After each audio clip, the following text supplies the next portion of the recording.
Naiinggit tong anak ko eh. Kulit-kulit nyo eh. Wala na. Kayo, hindi kayo naano ng mga magulang nyo. Hinahayaan kayo magkasakit. Oh, shit! Kayo, hindi kita pinipigilan sa gusto mo. Ayan, ginawa rin namin yan. Eh, nagkakasakit ako noon. Kaya ikaw, hindi ka pwede. No. Kung gusto maligo, maligo ka sa CR. So, sir, lagi na lang ako naliligo. Inuwi na sila! Ayan na sila! Ayan na sila! Sige.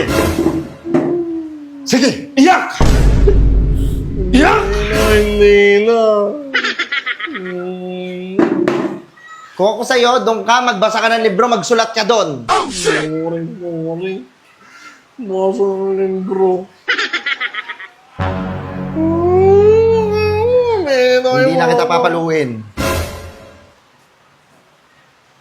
Oo, naman di ba nakakapaluin